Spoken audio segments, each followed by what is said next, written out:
Bonjour à tous.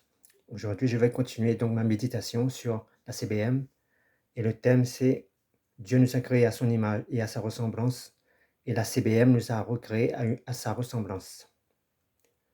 Dieu nous a créés à son image et à sa ressemblance, c'est-à-dire sans ténèbres, sans poison, sans souillure dans notre âme, sans souillure dans notre esprit, dans notre cœur. Mais lorsque Adam avait consommé le fruit de la CBM, Adam est devenu une nouvelle création spirituelle. Des natures, des fruits que Dieu n'avait pas mis dans l'homme, se retrouvent maintenant en lui. Adam était toujours une créature de Dieu, mais spirituellement. Il n'était plus créé à l'image de Dieu et il ne ressemblait plus à Dieu, car les ténèbres avaient pris place dans son cœur, dans son âme. Adam est devenu une nouvelle création, créée, transformée à l'image et à la ressemblance des ténèbres, par les puissances des ténèbres. La CBM est la porte qui donne accès aux sources, aux puissances, aux fruits, au royaume des ténèbres. La CBM est venue détruire les bons grains que Dieu avait mis dans la terre, le jardin de l'homme, à savoir son cœur, son âme. Par la CBM, les fruits, les œuvres du royaume des ténèbres sont venus coloniser notre âme, en semant sa propre semence, sa propre doctrine, sa propre parole, ses propres valeurs, sa propre loi, par des ronces, par des épines, par des chardons, étouffant en nous les bonnes plantes, créées à l'image et à la ressemblance de Dieu. La CBM a modifié, perverti l'image et la ressemblance que nous avions reçue de Dieu. Mais avec Christ, nous devenons une nouvelle création. Christ restaure, rétablit notre image et notre ressemblance à celle de Dieu, que nous avions perdue lorsque la chute s'était opérée en Adam, où le péché avait fait son entrée dans le cœur, dans l'âme de l'homme. Lorsqu'Adam avait mangé le fruit de la CBM, un cataclysme se produisait et bouleversa la création. Pour la première fois, les ténèbres apparurent dans le cœur de l'homme. Les ténèbres apparurent légalement dans le cœur de l'homme.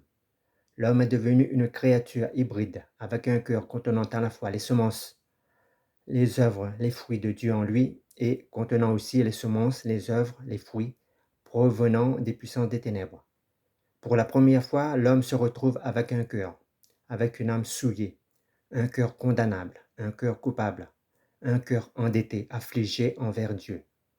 Le royaume des ténèbres a implanté son ambassade, sa source, sa porte d'accès dans notre âme, dans notre cœur. Avant la chute, la porte des puissances des ténèbres se limitait à la CBM. Avant la chute, l'ambassade des puissances des ténèbres se trouvait à l'extérieur de notre âme. Mais après la chute, elle est venue s'implanter, s'enraciner dans notre âme, dans notre cœur. Mais lorsque Jésus fait son entrée dans notre vie, lorsque la lumière fut et fasse son entrée en nous, alors les puissances des ténèbres reculent.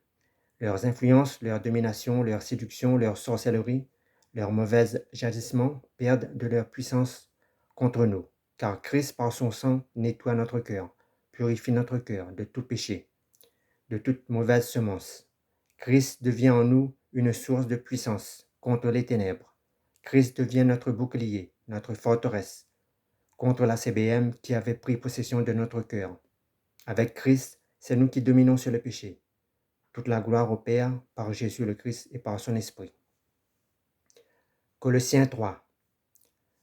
Le vieil homme est l'homme nouveau. Avec Christ, nous sommes revêtus de l'homme nouveau. L'homme nouveau qui a vaincu le péché et la mort habite en nous. Et par cet homme nouveau, nous pouvons nous aussi vaincre la mort et le péché, dominer sur les puissances, sur les œuvres des ténèbres. Le vieil homme est né lors de la chute. Lors de la chute, Adam s'est revêtu d'un homme nouveau, qui lui avait été donné comme héritage, qui lui avait donné comme héritage le péché et la mort. Cet homme nouveau avait revêtu Adam de ténèbres.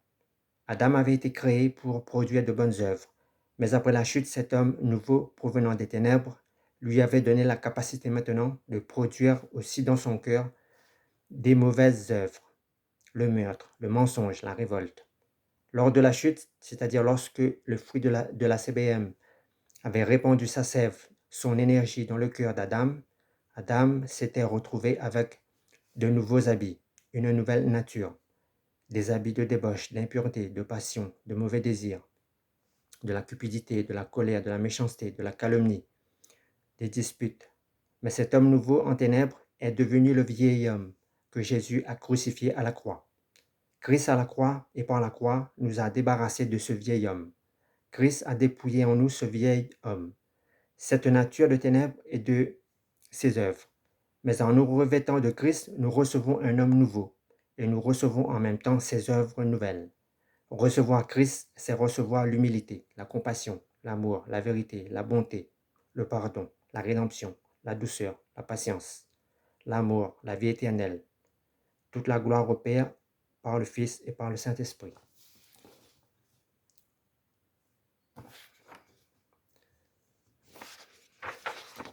La sainteté, la vérité, la vie, la connaissance, la sagesse. C'est-à-dire, avec Christ en nous, nous recevons une nouvelle nature.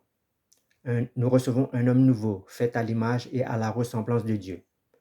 Les œuvres qui sont produites en nous par l'homme nouveau sont des œuvres que le vieil homme était incapable de produire en nous. Les œuvres de l'homme nouveau sont des œuvres issues de la lumière véritable, qui éclaire tout homme. Le vieil homme a pour fonction d'obscurcir notre vue, notre intelligence, notre sagesse, notre cœur, nos pensées. Le vieil homme veut nous maintenir dans l'ignorance, dans la faiblesse, dans l'échec, dans la peur, dans l'angoisse, dans le doute. L'homme nouveau, qui est la véritable lumière en nous, éclaire nos pensées, nos choix, nos voies, éclaire notre âme, notre cœur, notre sagesse, notre connaissance. Adam n'était pas l'homme nouveau, car avant Adam, aucun homme n'était créé à l'image et à la ressemblance de Dieu. Si des créatures existaient avant Adam et qu'ils avaient l'aspect, l'apparence d'un homme, ils n'avaient pas en eux ni l'image ni la ressemblance de Dieu.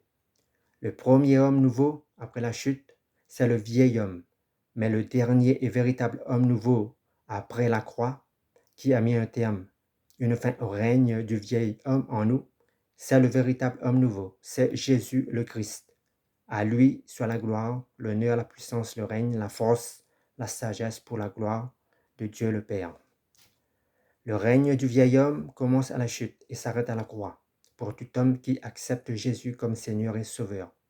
Car à la croix, c'est un homme nouveau qui règne, qui commence une nouvelle vie avec nous. C'est le roi des rois, le Seigneur des seigneurs. C'est celui qui est l'alpha et l'oméga de l'univers, de la création, de l'homme et de tout ce qui existe. Mais celui qui n'a pas Christ en lui, le règne du vieil homme commence à la chute et s'étend et s'arrête jusqu'au jour du jugement de Dieu.